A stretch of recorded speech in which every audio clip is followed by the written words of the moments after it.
ಅವರಿಗೆ ಖಾತೆ ಇರಲಿಲ್ಲ. ಆ ಖಾತೆಯನ್ನು ಕೊಡುವಂತಹ ದೊಡ್ಡ ಒಂದು ಕೆಲಸವನ್ನು ಇವತ್ತು ನಮ್ಮ ಮುಖ್ಯಮಂತ್ರಿಗಳ ಆದೇಶದ ಮೇರೆಗೆ ನಾವು ಇಡೀ ಕರ್ನಾಟಕ ರಾಜ್ಯದ ಎಲ್ಲ ಪುರಸಭೆ ಮಹಾನಗರ ಪಾಲಿಕೆಗಳಲ್ಲಿ ನಾವು ಮಾಡಿದ್ದೀವಿ. ಅದೊಂದು ಚೀಟಿ ಕೊಟ್ಟಿದ್ದಾರೆ. ಇದು ನಮ್ಮ ರೂಲ್ಸಲ್ಲಿ ಈ ರೂಲ್ಸಲ್ಲಿ ಸೇಲ್ ಡೀಡ್ ಇದ್ರೆ ಮಾತ್ರ ಅವರಿಗೆ ಖಾತೆ ಮಾಡಿಕೊಡ್ಬೇಕು ಅಂತ ಇದೆ. ಆದರೆ ಈಗಾಗಲೇ ನಮ್ಮ ಮುಖ್ಯಮಂತ್ರಿಗಳಾದ ಸಿದ್ದರಾಮಯ್ಯ ಸಾಹೇಬರು ನಮಗೆ ಆದೇಶ ಕೊಟ್ಟಿದ್ದಾರೆ. ಯಾವುದಾದ್ರೂ 2 ಡಾಕ್ಯುಮೆಂಟು ಅದಕ್ಕೆ GPA ಅಥವಾ ಕರೆಂಟ್ ಬಿಲ್ ಅಥವಾ ವಾಟರ್ ಬಿಲ್ ಯಾವುದಾದ್ರೂ ತಗೊಂಡು ಅದನ್ನ ಅವರಿಗೆ ಸಹ ಖಾತೆಗಳನ್ನ ಕೊಡಬೇಕು ಅಂತ ಈಗಾಗಲೇ ಮುಖ್ಯಮಂತ್ರಿಗಳು ರಾಜು ಸೆಟ್ ಅವರೇ ಇದಕ್ಕೆ ಆಲ್ರೆಡಿ ಸಾಹೇಬರು ಆದೇಶ ಮಾಡಿದ್ದಾರೆ.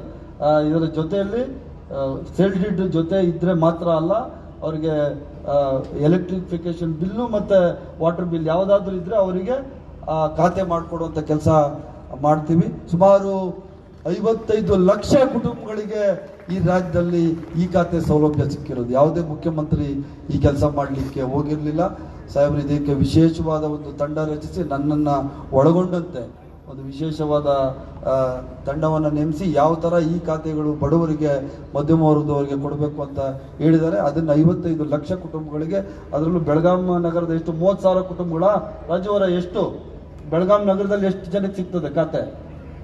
ನಿಮ್ಮದು ನಮ್ಮ ಅಭಯ್ ಪಾಟೀಲ್ ಕಾನ್ಸ್ಟಿಟ್ಯೂನ್ಸಿ ಸೇರಿ ಸುಮಾರು 50,000ಕ್ಕೂ ಹೆಚ್ಚು ಕುಟುಂಬಗಳಿಗೆ ಈ ಖಾತೆಯನ್ನು ಕೊಡಿಸುವಂಥ ಕೆಲಸ ನಾವು ಮಾಡ್ತೀವಿ ಅಂತ ನಾನು ಈ ಸಂದರ್ಭದಲ್ಲಿ ಹೇಳಿಕೆ ಬರ್ತೀನಿ. ಮುಂದಿನ ದಿವಸಗಳಲ್ಲಿ ಇಲ್ಲಿ ಯಾವ್ಯಾವುದು ಕಟ್ಟಡಗಳು ಇದ್ದಾವೆ ಆ ಎಲ್ಲ ಕಟ್ಟಡಗಳನ್ನು ಉದ್ಘಾಟನೆ ಮಾಡಿ ನಾವು ಲೋಕಾರ್ಪಣೆ ಮಾಡಲಿಕ್ಕೆ ನಾವು ಸಿದ್ಧರಿದ್ದೇವೆ ಅಂತ ಹೇಳಲಿಕ್ಕೆ ಬಯಸ್ತೇನೆ. ಮತ್ತು ಈಗಾಗಲೇ ಇಡೀ ಹಿಸ್ಟ್ರಿಲಿ ಇತಿಹಾಸದಲ್ಲಿ ಯಾವತ್ತು ಯಾವ ಸರ್ಕಾರ ಯಾವ ಮುಖ್ಯಮಂತ್ರಿಗಳು ಪ್ರತಿಯೊಂದು ಕಾರ್ಪೊರೇಷನ್ಗೆ 200 ಕೋಟಿ ಕೊಟ್ಟಿರಲಿಲ್ಲ. ಪ್ರಪ್ರಥಮ ಬಾರಿಗೆ ಇಡೀ ರಾಜ್ಯದ 10 ಕಾರ್ಪೊರೇಷನ್ಗಳಿಗೆ 2,000 ಕೋಟಿ ರೂಪಾಯಿಗಳನ್ನು ಕೊಟ್ಟಂತಹ ನಮ್ಮ ಸಿದ್ದರಾಮಯ್ಯ ಸಾಹೇಬರಿಗೆ ನಾವು ಧನ್ಯವಾದಗಳನ್ನ ಹೇಳ್ತಾ ಇದ್ವಿ.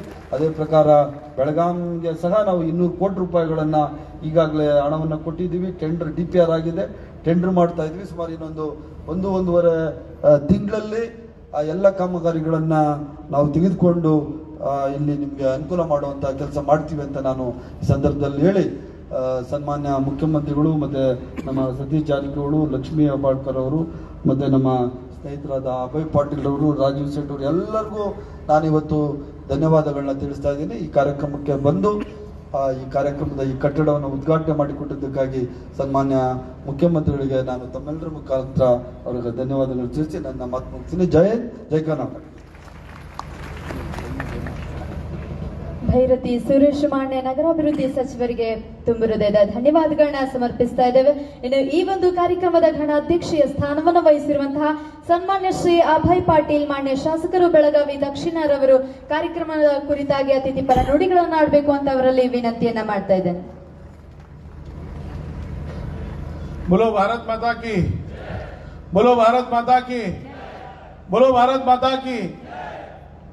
ಈ ಕಟ್ಟಡದ ಉದ್ಘಾಟನೆ ಮಾಡಿದಂತಹ ನಮ್ಮ ರಾಜ್ಯದ ಮುಖ್ಯಮಂತ್ರಿಗಳು ಹಿರಿಯರಾದಂತಹ ಸಿದ್ದರಾಮಯ್ಯನವರೇ, ನಮ್ಮ ಜಿಲ್ಲೆಯ ಉಸ್ತುವಾರಿ ಸಚಿವರಾದಂತಹ ಸತೀಶ್ ಜಾರಕಿಹೊಳಿ ಅವರೇ, ಈ ನಗರಾಭಿವೃದ್ಧಿ ಖಾತೆಯ ಕ್ರಿಯಾಶೀಲ ಮಂತ್ರಿಗಳಾದಂತಹ ಭೈರತಿ ಅವರೇ, ನಮ್ಮ ಜಿಲ್ಲೆಯ ಇನ್ನೊಬ್ಬ ಮಂತ್ರಿಯಾದಂತಹ ಲಕ್ಷ್ಮೀ ಹೆಬ್ಬಾಳ್ಕರ್ ಅವರೇ, ಅಶೋಕ್ ಪಟ್ಟಣ್ ಅವರೇ, ರಾಜೀವ್ ಸೇಠ್ ಅವರೇ, ಚಂದ್ರರಾಜ್ ಅವರೇ, ಯಾದವ್ ಅವರೇ, ಚಿಂಗಳೆ ಅವರೇ, ವೇದಿಕೆ ಮೇಲೆ ಆಸಿದಂತಹ ಎಲ್ಲ ಗಣ್ಯಮಾನ್ಯರೇ, ನೆರೆದಂತಹ ಈ ಭಾಗದ ನಾಗರಿಕ ಬಂಧುಗಳೇ ಮತ್ತು ಪೌರ ಕಾರ್ಮಿಕರೇ, ವಿಶೇಷವಾಗಿ ಮುಖ್ಯಮಂತ್ರಿಗಳ ಗಮನಕ್ಕೆ ತರೋದಂದ ಸರ್, ಇಡೀ ರಾಜ್ಯನಾಗ 10 ಸ್ಮಾರ್ಟ್ ಸಿಟಿಗಳು ಇರ್ಬೋದು. ಆದರೆ ಎಲ್ಲ ಸ್ಮಾರ್ಟ್ ಸಿಟಿಗಳಿಗೆ ಬಹುತೇಕ ರಸ್ತೆ, ಗಟರು ಈ ತರ ಮತ್ತು ಕೆರೆ ತಗೊಂಡಾರ. ರಾಜ್ಯದಲ್ಲಿ ಬೆಳಗಾವಿ ಒಂದೇ ಬೇರೆ ಬೇರೆ ಟೈಪ್ಗಳನ್ನ ಮಾಡುವಂತ ವ್ಯವಸ್ಥೆಯನ್ನು ಮಾಡಿ ರಾಜ್ಯ ಸರ್ಕಾರ ಕಳಿಸಿದ ನಂತರ ಹಿಂದೂ ಇದ್ರೊಳಗೆ ಕೆಲವೊಂದು ಪ್ರಾಜೆಕ್ಟ್ ವಾಪಸ್ ಕಳಿಸಿದ್ರು. ಮತ್ತು ಇವೆಲ್ಲ ನಮ್ಮ ಗೈಡ್ಲೈನ್ನಾಗ ಕೆಲವೊಂದು ಬರೋದಿಲ್ಲ ಅಂತ ಹೇಳಿ. ಆದರೂ ಆಗಿನ ರಾಕೇಶ್ ಸಿಂಗ್ ಸಾಹೇಬ್ರೆ ನಾನು ವಿಶೇಷವಾಗಿ ಅಭಿನಂದಿಸ್ತೀನಿ. ಅವರು ಚೇರ್ಮನ್ ಇದ್ರು, ಇವಕ್ಕೆಲ್ಲ ಅನುಮತಿ ಕೊಟ್ಟರು. ಒಂದು ನಿಮಗೆ ನಾನು ಅಭಿನಂದನೆ ಹೇಳ್ತೀನಿ, ಒಂದು ವಿಶೇಷವಾಗಿ ಭೈರತಿ ಅವರಿಗೆ ಬೊಂಬಾಯಿ ಸಾಹೇಬರು ಉದ್ಘಾಟನೆ ಮಾಡಕ್ಕೆ ಡೇಟ್ ಕೊಟ್ಟಿದ್ರು ಸರ್. ಅದರ ಆಚಾರ ಸಂಹಿತೆ ಇತ್ತು, ಅದರ ತಮ್ಮ ಅಮೃತಾಸ್ತಿಯಿಂದ ಇವತ್ತು ಆಗುವಂತ ಯೋಗ ಬಂತು. ಅದಕ್ಕೆ ಕಾರಣ ಭೈರತಿ ಅವರು ನಾನು ಭೇಟಿಯಾಗಿ ಹೇಳಿ ಸರ್ ಉದ್ಘಾಟನೆ ಮಾಡ್ತಾರೆ ಅಂತ ಹೇಳಿ. ಇವತ್ತು ನಾವು ಉದ್ಘಾಟನೆ ಮಾಡಿದ್ರಿ. ಇನ್ನ 4 ಪ್ರಾಜೆಕ್ಟ್ ಅದಾವ ಸರ್ ನನ್ನ ಕ್ಷೇತ್ರನಾಗ. ಭೈರತಿ ಸುರೇಶ್ ಅವ್ರ ಗಮನಕ್ಕೆ ತಂದಿದ್ದೀನಿ. ಇನ್ನೊಂದು 2-3 ತಿಂಗಳು ಅವು ಕಂಪ್ಲೀಟ್ ಮಾಡ್ತೇವೆ. ಅವತ್ತನ್ನು ಭೈರತಿ ಸುರೇಶ್ ಅವರು ತಾವು ನಮ್ಮ ಜಿಲ್ಲೆ ಎಲ್ಲರೂ ಕೂಡಿ ಮಾಡೋಣ ಅನ್ನೋ ಮಾತನ್ನು ಹೇಳ್ತಾ, ಬರುವಂತ ದಿವಸ ತಮ್ಗೆ ಒಂದೇ ರಿಕ್ವೆಸ್ಟ್ ಇದೆ ಸರ್. ನಮ್ಮಲ್ಲಿ ಟ್ರೀಟ್ಮೆಂಟ್ ಪ್ಲಾಂಟ್ ಪ್ರಾರಂಭ ಆಗಿದೆ ಸುಮಾರು 165 ಕೋಟಿ ರೂಪಾಯಿ. ಲಕ್ಷ್ಮೀ ಹೆಬ್ಬಾಳ್ಕರ್ ಅವ್ರ ಕ್ಷೇತ್ರನಾಗ ಅದು 13 ಎಕರೆ ಜಮೀನನ್ನು ತಗೊಂಡಿವಿ ಸರ್ ನಾವು. ಆ ರೈತರಿಗೆ ಬರೀ 3 ಲಕ್ಷ ರೂಪಾಯಿ ಪರಿಹಾರ ಸಿಕ್ಕಿದೆ ಸರ್. 3 ಲಕ್ಷ ಅದು ಕ್ಯಾಬಿನೆಟ್ ತಗೊಂಡ್ಬಂದು ನೀವು 50 ಲಕ್ಷ ಮಾಡುವಂತ ಅಧಿಕಾರ ನಿಮ್ಗದ. ಆ 85% ಕೆಲಸ ಇತ್ತು ರೈತರು ಇರೋದ್ರಿಂದ ಉಳಿತದೆ ಸರ್. ಹೀಗಾಗಿ ಸುಮಾರು 80% ಏರಿಯಾನೇ ಬ್ಲಾಕ್ ಆಗತ್ತದ.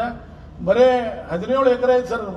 ನೀವು ಒಂದು 5 ಕೋಟಿ ರೂಪಾಯಿ ಕೊಟ್ಟರೆ ಇದು ನಮ್ಮ ಬೆಳಗಾವಿ ಮೇನ್ ಸಮಸ್ಯೆ ಬಗೆಹರಿತದೆ ಸರ್. ಅದನ್ನು ತಾವು ಮಾಡಬೇಕನ್ನೋ ಮಾತನ್ನು ಹೇಳಿ ನನ್ನ ಮಾತಿಗೆ ವಿರಾಮ ಕೊಡ್ತೀನಿ. ಧನ್ಯವಾದ. ಜೈ ಹಿಂದ್. ಸನ್ಮಾನ್ಯ ಶ್ರೀ ಅಭಯ್ ಪಾಟೀಲ್ ಸರ್ ಅವರಿಗೆ ಧನ್ಯವಾದಗಳನ್ನ ಸಮರ್ಪಿಸ್ತಾ, ಮಹಾನಗರ ಪಾಲಿಕೆ ವತಿಯಿಂದ ಬೆಳಗಾವಿ ಮಹಾನಗರ ಪಾಲಿಕೆ ನಗರ ಬಡತನ ನಿವಾರಣಾ ಕೋಶದ ಯೋಜನೆ ಅಡಿಯಲ್ಲಿ ವಿಶೇಷ ಚೇತನರಿಗೆ ಯಂತ್ರಚಾಲಿತ ಗಾಲಿ ಕುರ್ಚಿ ವಿತರಣೆ ಇವತ್ತು ಈ ಭವ್ಯ ವೇದಿಕೆಯ ಮುಖೇನ ಜರುಗ್ತಾ ಇದೆ. ಈಗಾಗಲೇ ಅವರು ವೀಲ್ ಚೇರ್ ಮೇಲೆ ಕೂತ್ಕೊಂಡಿದ್ದಾರೆ. ಮಹಾದೇವಿ ಗಂಗಪ್ಪ ಸಣದಿ ಒಂದು ಪ್ರೀತಿಯ ಚಪ್ಪಾಳೆ. ಸುಮಿತ್ರಾ ದೇವಪ್ಪ ದೊಡ್ಡಮಣಿಯವರು. ಬೆಳಗಾವಿ ಮಹಾನಗರ ಪಾಲಿಕೆಯಲ್ಲಿ ಪೌರ ಕಾರ್ಮಿಕರ ವಿಶೇಷ ನೇಮಕಾತಿ 2022ರ ಅನ್ವಯ ಕಾಯಂಗೊಂಡ ಪೌರ ಕಾರ್ಮಿಕರಿಗೆ ನೇಮಕಾತಿ ಆದೇಶ ಪತ್ರವನ್ನ ವಿತರಿಸಲಿಕ್ಕೆ ಮಾನ್ಯ ಮುಖ್ಯಮಂತ್ರಿಗಳಲ್ಲಿ ವಿನಂತಿಯನ್ನ ಮಾಡ್ತಾ ಇದ್ದೇನೆ. ಆ ಫಲಾನುಭವಿಗಳು ವೇದಿಕೆಗೆ ಆಗಮಿಸಬೇಕು. ಶ್ರೀ ದೀಪಕ್ ಪ್ರಕಾಶ್ ಡವಳೆ, ಶ್ರೀಮತಿ ಮಂಜುಳಾ ಶಂಕರ್ ಕೋಲ್ಕಾರ್, ಶ್ರೀ ವಿನೋದ್ ರಾಯಪ್ಪ ಭೋಸ್ಲೆ, ಶ್ರೀಮತಿ ನೀಲವ್ವ ಮಾದರ್, ಶ್ರೀಮತಿ ಕಲ್ಲವ್ವ ಬೋಮಣ್ಣವರ್. 2022ರ ಪೌರ ಕಾರ್ಮಿಕರ ವಿಶೇಷ ನೇಮಕಾತಿ ಅನ್ವಯ ಕಾಯಂಗೊಂಡ ಪೌರ ಕಾರ್ಮಿಕರಿಗೆ ನೇಮಕಾತಿ ಆದೇಶ ಪತ್ರವನ್ನ ವಿತರಿಸ್ತಾ ಇದ್ದಾರೆ. ಜೋರಾದ ಚಪ್ಪಾಳೆಯನ್ನ ನೀಡುವ ಮುಖಾಂತರ ಧನ್ಯವಾದಗಳನ್ನ ಸಮರ್ಪಿಸೋಣ. ಬೆಳಗಾವಿ ಮಹಾನಗರ ಪಾಲಿಕೆಯಲ್ಲಿ ಕಾರ್ಯನಿರ್ವಹಿಸ್ತಾ ಇರುವಂತಹ 1394 ಪೌರ ಕಾರ್ಮಿಕರಿಗೆ ಬೆಳಗಿನ ಉಪಹಾರ ಕಿಟ್ ಹಾಗೂ ಸುರಕ್ಷಾ ದಿರಿಸು ನೀಡುವಂತಹ ಕಾರ್ಯಕ್ರಮ ಭವ್ಯ ವೇದಿಕೆ ಮೇಲೆ ಆ ಪೌರ ಕಾರ್ಮಿಕರನ್ನ ವೇದಿಕೆಗೆ ಆಹ್ವಾನಿಸಿದ್ದೇನೆ. ಶ್ರೀಮತಿ ಶಾಂತಾ ಮಲ್ಲಿಕಾರ್ಜುನ್ ಕಿಸನೆ, ಶ್ರೀ ಸುರೇಶ್ ಬಸವಂತ್ ನೇಸರ್ಕರ್, ಶ್ರೀಮತಿ ಅವ್ವಕ್ಕ ಸುರೇಶ್ ಕೋಲ್ಕಾರ್, ಶ್ರೀಮತಿ ಸುಮಿತ್ರಾ ಬುದ್ದಾಜಿ ಮೇತ್ರಿ, ಶ್ರೀಮತಿ ಚೌಡವ್ವ ದಂಡಗಲ್ ಕಿಟ್ ಅನ್ನ ಸ್ವೀಕರಿಸ್ತಾ ಇರುವಂತಹ ಪೌರ ಕಾರ್ಮಿಕರಿಗೆ ಒಂದು ಪ್ರೀತಿಯ ಚಪ್ಪಾಳೆ. ಬೆಳಗಾವಿ ಮಹಾನಗರ ಪಾಲಿಕೆ ನಗರ ಬಡತನ ನಿವಾರಣಾ ಕೋಶದ SC/ST PSP ಯೋಜನೆಯಡಿ BE ಹಾಗೂ MBBS ವ್ಯಾಸಂಗ ಮಾಡ್ತಾ ಇರುವಂತಹ ವಿದ್ಯಾರ್ಥಿಗಳಿಗೆ ಲ್ಯಾಪ್ಟಾಪ್ ವಿತರಣೆ ಕಾರ್ಯಕ್ರಮ. ಗೀತಾ ಈರಣ್ಣ ಸಂಕಾಳ್, ವೈಷ್ಣವಿ ಬಿರ್ಜೆ, ಸಂದೀಪ್ ಪವಾರ್, ದೀಪ್ತಿ ದೊಡ್ಮಣಿ, ಪ್ರಥಮ್ ಆನಗೋಡ್ ಲ್ಯಾಪ್ಟಾಪ್ ಅನ್ನ ಸ್ವೀಕರಿಸ್ತಾ ಇರುವಂತಹ ಪ್ರತಿಭಾನ್ವಿತ ವಿದ್ಯಾರ್ಥಿಗಳಿಗೆ ಒಂದು ಪ್ರೀತಿಯ ಚಪ್ಪಾಳೆಯನ್ನ ನೀಡುವ ಮುಖಾಂತರ ಧನ್ಯವಾದಗಳನ್ನ ಸಮರ್ಪಿಸ್ತಾ ಇದ್ದೇವೆ. ಕರ್ನಾಟಕ ಸರ್ಕಾರದ ಮಹತ್ವಾಕಾಂಕ್ಷಿ ಕಾರ್ಯಕ್ರಮವಾದ ನಗರ ಸ್ಥಳೀಯ ಸಂಸ್ಥೆಗಳಲ್ಲಿ ಆಸ್ತಿ ಹೊಂದಿರುವ ಸಾರ್ವಜನಿಕರಿಗೆ ನಿಯಮಾನುಸಾರ A ಮತ್ತು B ಖಾತಾ ನಮೂನೆಯನ್ನ ವಿತರಿಸುವುದು. A ಖಾತಾ ಫಲಾನುಭವಿಗಳು ಕೃಷ್ಣ ವಸಂತ್ ಜಾಟರ್, ರಾಜೇಂದ್ರ ಕುಮಾರ್ ಕೃಷ್ಣಾಜಿ ಭೋಸ್ಲೆ, ಸುನೀಲ್ ಮಧುಸೂದನ್ ನಾಯ್ಕ್ ಅವರು ವೇದಿಕೆಗೆ ಆಗಮಿಸಬೇಕು. A ಖಾತಾ ಫಲಾನುಭವಿಗಳು, B ಖಾತಾ ಫಲಾನುಭವಿಗಳು ವೇದಿಕೆಗೆ ಆಗಮಿಸಬೇಕು. ಶ್ರೀಕಾಂತ್ ಮಾರುತಿ ಶಿಂದೆ, ಬಾಳು ಪೋಮಾನಿ ಭಾಟೆ, ಸುಧೀರ್ ವಸಂತರಾವ್ ಪಾಟೀಲ್. ಮೇಡಮ್ ಸರ್ ಈ ಕಡೆ ಸರ್.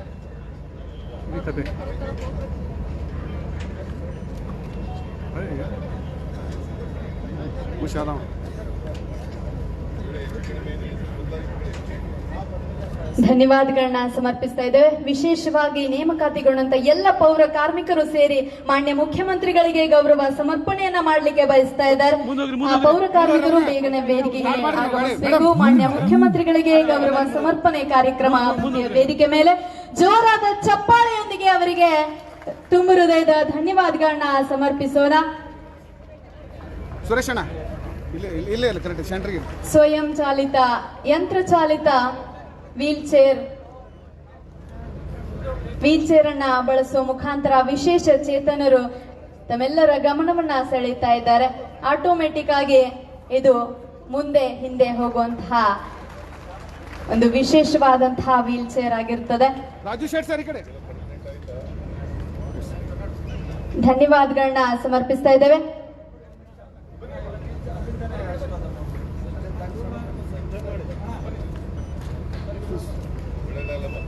ಸುರೇಶಣ್ಣ ಇದೀಗ ಮಾನ್ಯ ಮುಖ್ಯಮಂತ್ರಿಗಳು ಸನ್ಮಾನ್ಯ ಶ್ರೀ ಸಿದ್ದರಾಮಯ್ಯನವರು ಮಾತನಾಡ್ತಾ ಇದ್ದಾರೆ. ಜೋರಾದ ಚಪ್ಪಾಳೆಯೊಂದಿಗೆ ಅವರನ್ನ ವೇದಿಕೆಯತ್ತ ಬರಮಾಡಿಕೊಳ್ಳೋಣ.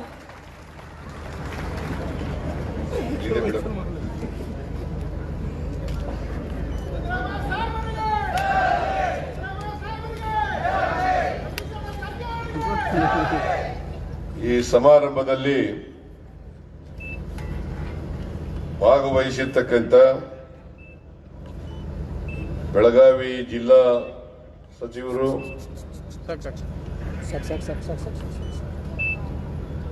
PWD ಸಚಿವರು ಆದಂತ ಶ್ರೀ ಸತೀಶ್ ಜಾರಕಿಹೊಳಿ ಅವರೇ, ಮಹಿಳಾ ಮತ್ತು ಮಕ್ಕಳ ಕಲ್ಯಾಣ ಇಲಾಖೆಯ ಸಚಿವರಾದಂಥ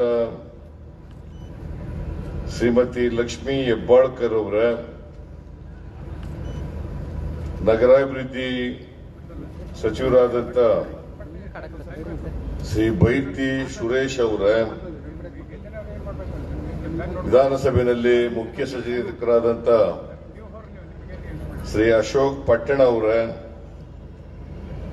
ಈ ಸಮಾರಂಭದ ಅಧ್ಯಕ್ಷತೆ ವಹಿಸಿರ್ತಕ್ಕಂಥ ಈ ಭಾಗದ ಶಾಸಕರು ಆದಂಥ ಶ್ರೀ ಅಭಯ್ ಪಾಟೀಲ್ ಅವರ, ಶಾಸಕರಾದಂಥ ಆಸಿಫ್ ಶೇಟ್ ಅವರ, ಮೇಲ್ಮನೆಯ ಸದಸ್ಯರಾದಂಥ ನಾಗರಾಜ್ ಯಾದವ್ ಅವರ, ಇನ್ನೊಬ್ಬರು ಮೇಲ್ಮನೆ ಸದಸ್ಯರಾದಂಥ ಚಂದ್ರರಾಜ್ ಹಟ್ಟಿಹೊಳಿ ಅವರೇ, ಬೆಳಗಾವಿ ಅಭಿವೃದ್ಧಿ ಪ್ರಾಧಿಕಾರದ ಅಧ್ಯಕ್ಷರಾದಂಥ ಲಕ್ಷ್ಮಣರಾವ್ ಚಿಂಗ್ಳಿ ಅವರೇ,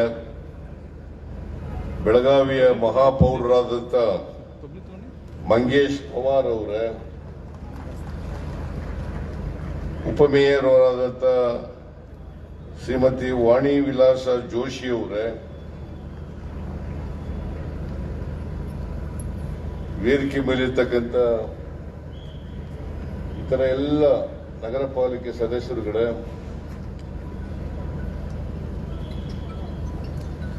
ಆಹ್ವಾನಿತ ಗಣ್ಯರೇ, ಮಾಧ್ಯಮದ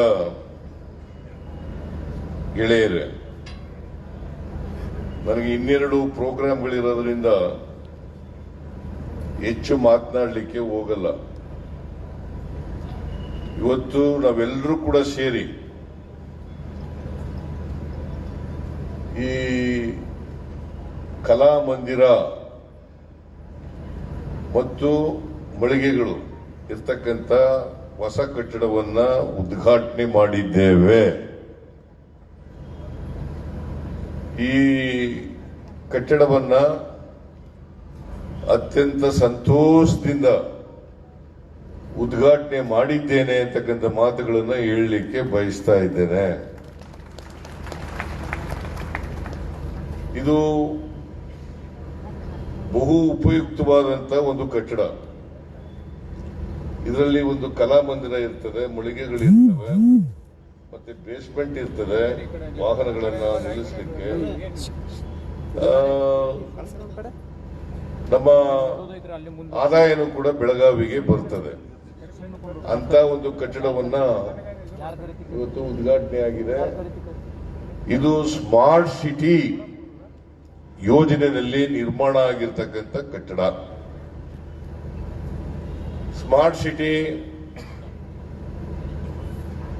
ಕಾರ್ಯಕ್ರಮ ಯೋಜನೆ ಕೇಂದ್ರ ಸರ್ಕಾರ ಮತ್ತು ರಾಜ್ಯ ಸರ್ಕಾರ ಎರಡೂ ಸರ್ಕಾರಗಳು ಸೇರಿ ಮಾಡತಕ್ಕಂಥ ಕಾರ್ಯಕ್ರಮ. 2015-16ರಲ್ಲಿ ಇದು ಪ್ರಾರಂಭ ಆಯಿತು. ಇದಕ್ಕೆ ಸ್ಮಾರ್ಟ್ ಸಿಟಿ ಇಡೀ ದೇಶದಲ್ಲಿ ಪ್ರಾರಂಭ ಆಗಿದೆ. ಇದು ಕೇಂದ್ರ ಸರ್ಕಾರದ ಪುರಸ್ಕೃತ ಯೋಜನೆ, ಸೆಂಟ್ರಲಿ ಸ್ಪಾನ್ಸರ್ಡ್ ಸ್ಕೀಮ್. ಈ ಸೆಂಟ್ರಲಿ ಸ್ಪಾನ್ಸರ್ಡ್ ಸ್ಕೀಮ್ಗೆ ಕೇಂದ್ರ ಸರ್ಕಾರ 50%, ರಾಜ್ಯ ಸರ್ಕಾರ 50%. ಎರಡೂ ಸರ್ಕಾರಗಳು ಕೇಂದ್ರ ಸರ್ಕಾರ ಮತ್ತು ರಾಜ್ಯ ಸರ್ಕಾರ 50% ಆಗಿ ಇದು ಕಟ್ಟಿರ್ತಕ್ಕಂಥದ್ದು. ಯಾವುದೋ ಒಂದು ಸರ್ಕಾರ ಮಾಡಿರ್ತಕ್ಕಂಥದ್ದಲ್ಲ. ಕೇಂದ್ರ ಸರ್ಕಾರ ಒಂದೇ ಮಾಡಿಲ್ಲ, ರಾಜ್ಯ ಸರ್ಕಾರ ಒಂದೇ ಮಾಡಿಲ್ಲ. ಇದನ್ನ ಇಡೀ ದೇಶದಲ್ಲಿ ಈ ಕಾರ್ಯಕ್ರಮವನ್ನು ಸ್ಮಾರ್ಟ್ ಸಿಟಿ ಕಾರ್ಯಕ್ರಮವನ್ನು ಮಾಡಿದ್ದಾರೆ. ಅದರಂತೆ ಬೆಳಗಾವಿ ನಗರನೂ ಕೂಡ ಆಯ್ಕೆಯಾಗಿದೆ.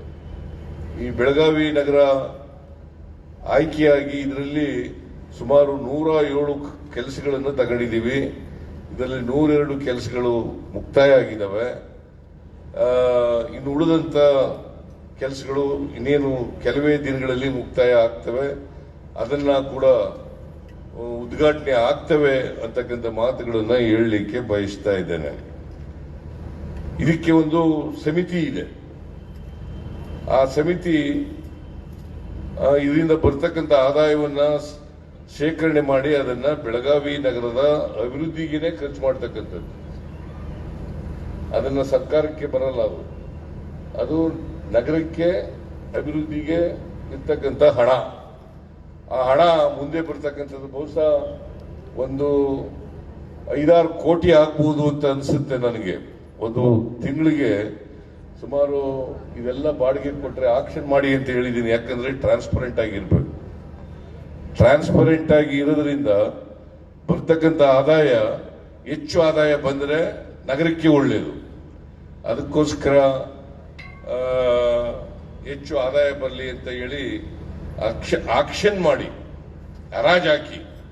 ಹರಾಜಾಕಿ ಬಂದಂತ ಹಣವನ್ನ ಆ ಸಮಿತಿಯವರು ನಗರ ಬೆಂಗಳೂರು ಬೆಳಗಾವಿ ನಗರಕ್ಕೆ ಅಭಿವೃದ್ಧಿಗೆ ಖರ್ಚು ಮಾಡ್ತಕ್ಕಂಥ ಪ್ರಯತ್ನವನ್ನ ಮಾಡ್ತಾರೆ ಅಂತಕ್ಕಂಥ ಮಾತುಗಳನ್ನ ಈ ಸಂದರ್ಭದಲ್ಲಿ ಹೇಳಲಿಕ್ಕೆ ಬಯಸ್ತಾ ಇದ್ದೇನೆ.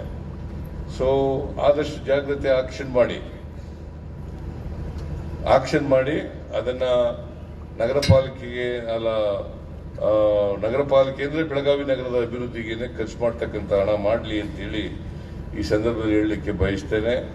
ಇದೇ ಸಂದರ್ಭದಲ್ಲಿ ಬಹಳ ಜನರಿಗೆ, ಅಂಗವಿಕಲರಿಗೆ ವಾಹನಗಳನ್ನ ಕೊಟ್ಟಿದ್ದೀವಿ.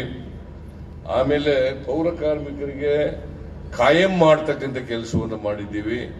ಕೆಲವರಿಗೆ ಖಾತೆಗಳನ್ನ ಕೊಡ್ತಕ್ಕಂಥ ಕೆಲಸ ಮಾಡಿದ್ದೀವಿ.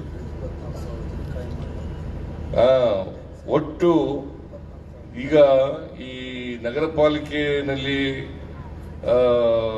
ಪೌರ ಕಾರ್ಮಿಕರು ಕೆಲಸ ಮಾಡ್ತಾ ಇದ್ದಾರಲ್ಲ, ಇವರಿಗೆ ನಮ್ಮ ಸರ್ಕಾರ ಹಿಂದೆ ಇದ್ದಾಗಲೇ ಕಾಯಂ ಮಾಡಬೇಕು ಅಂತೇಳಿ ತೀರ್ಮಾನ ಮಾಡಿತು.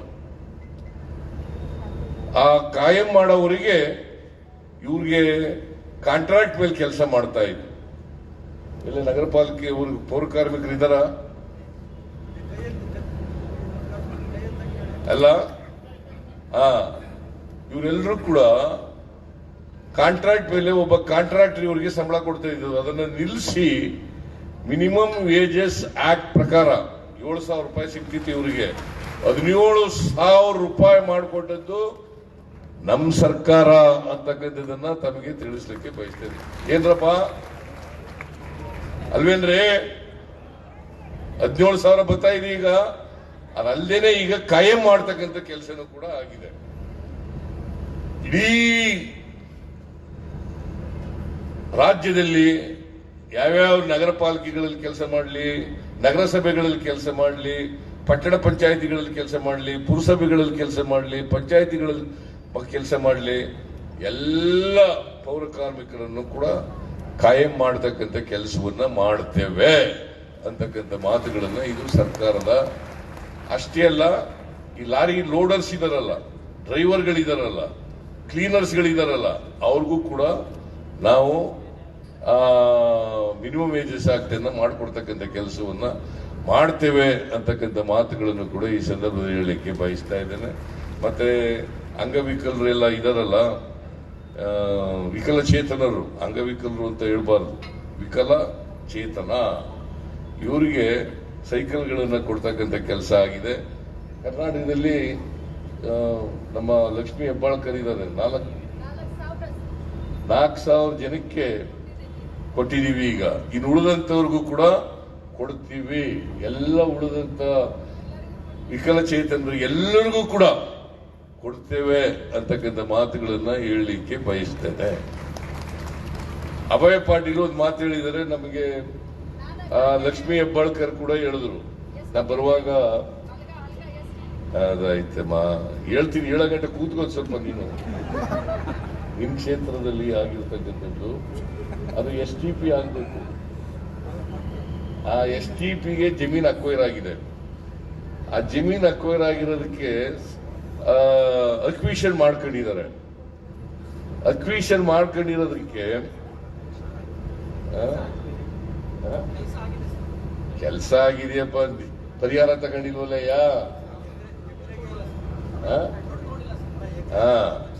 ಇವ್ರು ದುಡ್ಡು ತಗೊಂಡಿಲ್ಲ ಅಂತಂದ್ರೆ ಇವರು ತಕರಾರು ಮಾಡ್ಕೊಂಡಿದ್ದಾರೆ. ಸರ್ಕಾರ ಪರಿಹಾರ ಹಣನ ಕೋರ್ಟ್ ನಲ್ಲಿ ಡಿಪಾಸಿಟ್ ಮಾಡಿಬಿಟ್ಟಿದ್ದಾರೆ. ಆ ಡಿಪಾಸಿಟ್ ಮಾಡಿರತಕ್ಕಂಥ ಹಣವನ್ನ ನಮಗ್ ಕಡಿಮೆ ಆಯಿತು ಅಂತೇಳಿ ಅವರು ಜಮೀನ್ದಾರರು ತಗೊಂಡಿಲ್ಲ ದುಡ್ಡನ್ನ. ಆ ದುಡ್ಡೆಲ್ಲ ಅಲ್ಲೇ ಇದೆ, ಕೋರ್ಟ್ ನಲ್ಲಿ ಇದೆ. ಈಗ ಡಿಸ್ಪ್ಯೂಟ್ ನಡೀತಾ ಇದೆ, ಕೋರ್ಟ್ಗೆ ಹೋಗಿದ್ದಾರೆ. ಹೈಯರ್ ಕಂಪನ್ಸೇಷನ್ ಕೇಳ್ಕೊಂಡು ಕೋರ್ಟ್ಗೆ ಹೋಗಿದ್ದಾರೆ. ಹಾಗಾಗಿ STP ಪ್ಲಾಂಟ್ ಅದು ಉದ್ಘಾಟನೆ ಆಗಿಲ್ಲ, ಕೆಲಸ ಎಲ್ಲ ಮುಗಿದಿದೆ ಅಲ್ವೇ ಚಂದ್ರರಾಜ?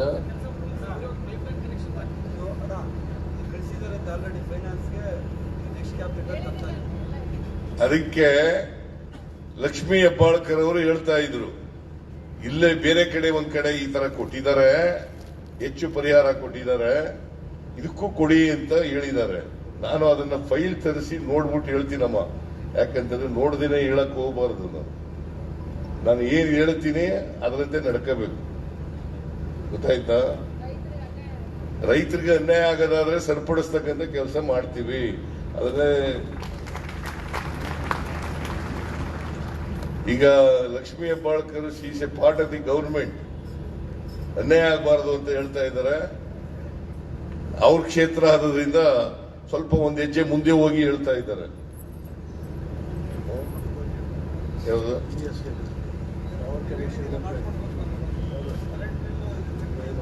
ಅದೆಲ್ಲ ಇವರೇ ಮಾಡ್ಕೊಡ್ತಾರೆ. ಅವರೆಲ್ಲ ಮಾಡ್ಕೊಡ್ತಾರೆ. ನಾನು ಹೇಳ್ತೀನಿ, ನಗರಾಭಿವೃದ್ಧಿ ಸಚಿವರಿಗೆ ಕೂಡ್ಲೆ ಆಸಿಫ್ ರಾಜು ಶೇಖ್ ಅವ್ರು ಹೇಳದನ್ನ ಮಾಡ್ಕೊಡಪ್ಪ. ಇವರು ನಮ್ಮ ಮನುಷ್ಯ, ಮಾಡ್ಕೊಡಿದ್ರು. ನಮ್ಮ ಮನುಷ್ಯ ಅಂತ ಯಾಕೆ ಹೇಳಿದೆ ಅಂತಂದ್ರೆ, ಇವರು ಆತ್ಮೀಯರು. ಅವ್ರ ಅಣ್ಣ ಆತ್ಮೀಯರಾಗಿದ್ರು, ಇವ್ರ ತಮ್ಮನು ಕೂಡ ಆತ್ಮೀಯರಾಗಿದ್ದಾರೆ. ನಮ್ಗೆ ಎಲ್ಲ 224 MLAಗಳು, 75 ಜನ MLCಗಳು ಎಲ್ಲರೂ ಕೂಡ ಆತ್ಮೀಯರೇ. ಕರ್ನಾಟಕ ರಾಜ್ಯದ ಮುಖ್ಯಮಂತ್ರಿ ನಾನು, ಬರೀ ಕೆಲವರ ಮುಖ್ಯಮಂತ್ರಿ ಅಲ್ಲ. ಆದ್ರಿಂದ ಬೆಳಗಾವಿಯನ್ನು ಕೂಡ ಅಭಿವೃದ್ಧಿ ಮಾಡತಕ್ಕಂಥ ಪ್ರಯತ್ನವನ್ನ ಮಾಡ್ತೇವೆ. ಈಗ 6,928 ಕೋಟಿ 6,928 ಕೋಟಿ ಈ ಸ್ಮಾರ್ಟ್ ಸಿಟಿಗೆ ಆಗಿದೆ ಯೋಜನೆಗೆ. 6,928 ಕೋಟಿ. ಅದರಲ್ಲಿ 3,428 ಕೋಟಿ ಕೇಂದ್ರದಿಂದ ಬಂದಿದೆ. 3,428 ಕೋಟಿ. 3,500 ಕೋಟಿ ರಾಜ್ಯದ ಬಂದಿದೆ. ಅಂದ್ರೆ ರಾಜ್ಯದ ಸ್ವಲ್ಪ ಹೆಚ್ಚು. ಸೊ ನಾವು ಇಡೀ ರಾಜ್ಯದ ಸಮಗ್ರ ಅಭಿವೃದ್ಧಿಯನ್ನು ಮಾಡತಕ್ಕಂಥ ಪ್ರಯತ್ನವನ್ನು ಮಾಡ್ತೇವೆ ಅಂತಕ್ಕಂಥ ಮಾತನ್ನು ಹೇಳಿ, ಬೆಳಗಾವಿ ಹಿಂದೆನೂ ಕೂಡ ನಾನು ವಿಶೇಷ ಅನುದಾನ ಕೊಟ್ಟಿದ್ದೆ ಬೆಳಗಾವಿಗೆ. ಮುಂದೆನೂ ಕೂಡ ಅಭಿವೃದ್ಧಿ ಮಾಡತಕ್ಕಂಥ ಕೆಲಸವನ್ನ ಮಾಡ್ತೇವೆ ಅಂತಕ್ಕಂಥ ಮಾತುಗಳನ್ನ ಹೇಳಿ, ಮತ್ತೆ ಈ ಖಾತೆ ನಗರಾಭಿವೃದ್ಧಿ ಸಚಿವರು ಖಾತೆ ಎಲ್ಲ ಎಲ್ರಿಗೂ ಮಾಡಿಕೊಡಿ. ಯಾಕಂದ್ರೆ ರೆವಿನ್ಯೂ ಬಡಾವಣೆಗಳು ಹೆಚ್ಚಾಗ್ಬಿಡ್ತವೆ ಖಾತೆ ಮಾಡದೆ ಹೋದ್ರೆ. ಅದಕ್ಕೋಸ್ಕರ ಖಾತೆಗಳನ್ನು ಕೂಡ ಮಾಡಿಕೊಡಬೇಕು ಅಂತಕ್ಕಂಥದ್ದನ್ನು ಈಗಾಗಲೇ ಸೂಚನೆ ಕೊಟ್ಟಿದ್ದೇನೆ. ಅದರಂತೆ ಈಗ ಮಾಡ್ತಾ ಇದ್ದಾರೆ.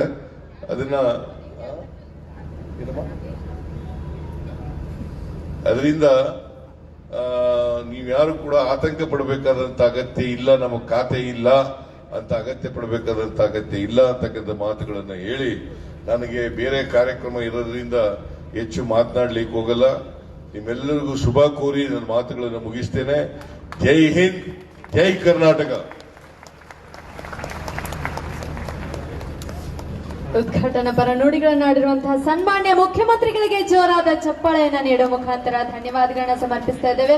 ಇನ್ನು ಈ ಒಂದು ಅದ್ದೂರಿ ಕಾರ್ಯಕ್ರಮದ ವಿಶೇಷ ಆಹ್ವಾನಿತರಾಗಿ ಆಗಮಿಸಿರುವಂತಹ ಸನ್ಮಾನ್ಯ ಶ್ರೀ ಸತೀಶ್ ಜಾರಕಿಹೊಳಿ ಮಾನ್ಯ ಲೋಕೋಪಯೋಗಿ ಸಚಿವರು ಹಾಗೂ ಬೆಳಗಾವಿ ಜಿಲ್ಲಾ ಉಸ್ತುವಾರಿ ಸಚಿವರಿಗೆ ಗೌರವ ಸಮರ್ಪಣೆಯ ಭವ್ಯ ವೇದಿಕೆಯ ಮೇಲೆ ಶ್ರೀಯುತ ಬೈರತಿ ಸುರೇಶ್ ಸರ್ ಅವರು ಮಾನ್ಯ ನಗರಾಭಿವೃದ್ಧಿ ಸಚಿವರು ಈ ಕಾರ್ಯಕ್ರಮವನ್ನು ನೆರವೇರಿಸಿಕೊಡ್ಬೇಕು ಅಂತ ವಿನಂತಿಯನ್ನ ಮಾಡ್ತಾ ಇದ್ದೇನೆ. ಜೋರಾದ ಚಪ್ಪಾಳೆಗಳನ್ನ ತಾವೆಲ್ಲ ನೀಡುವ ಮುಖಾಂತರ ನುಡಿದಂತೆ ನಡೆದ ಮೇಡಮ್ ಒಂದು ನಿಮಿಷ ತಡ್ರಿ.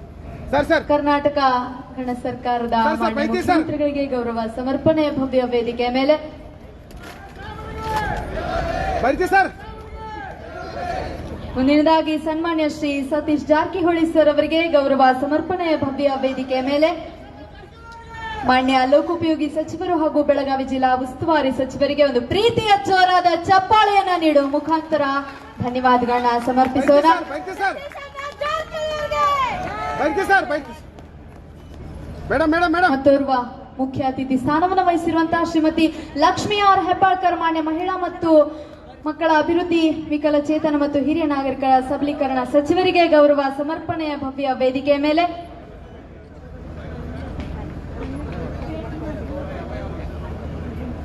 ಶ್ರೀಯುತ ಭೈರತಿ ಸುರೇಶ್ ಸರ್, ಶ್ರೀಯುತ ಅಭಯ್ ಪಾಟೀಲ್ ಸರ್ ಮಾನ್ಯ ಶಾಸಕರು ಬೆಳಗಾವಿ ದಕ್ಷಿಣ ಅವರಿಗೆ ಗೌರವ ಸಮರ್ಪಣೆಯ ಭವ್ಯ ವೇದಿಕೆ ಮೇಲೆ ತಮ್ಮೆಲ್ಲರ ಜೋರಾದ ಚಪ್ಪಾಳೆಗಳ ಮುಖಾಂತರ ಸುರೇಶ್ ಸರ್ ಈ ಕಡೆ.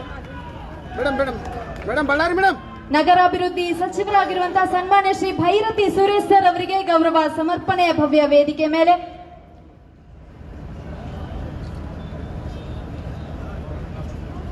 ಭೈರತಿ ಸುರೇಶ್ ಸರ್ ಅವರಿಗೆ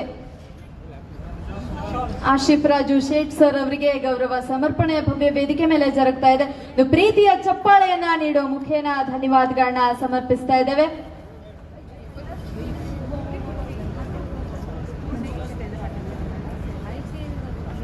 ಈಗ ನಗರಾಭಿವೃದ್ಧಿ ಸಚಿವರಾಗಿರುವಂತಹ ಸನ್ಮಾನ್ಯ ಶ್ರೀ ಭೈರತಿ ಸುರೇಶ್ ಸರ್ ಅವರಿಗೆ ಗೌರವ ಸಮರ್ಪಣೆಯ ಭವ್ಯ ವೇದಿಕೆ ಮೇಲೆ ಜರುಗ್ತಾ ಇದೆ. ತಮ್ಮೆಲ್ಲರ ಜೋರಾದ ಚಪ್ಪಾಳೆಯ ಮುಖಾಂತರ ಧನ್ಯವಾದಗಳನ್ನ ಸಮರ್ಪಿಸ್ತಾ ಇದ್ದೇವೆ. ಇನ್ನು ಕೊನೆಯದಾಗಿ ವಂದನಾರ್ಪಣೆ ಕಾರ್ಯಕ್ರಮ.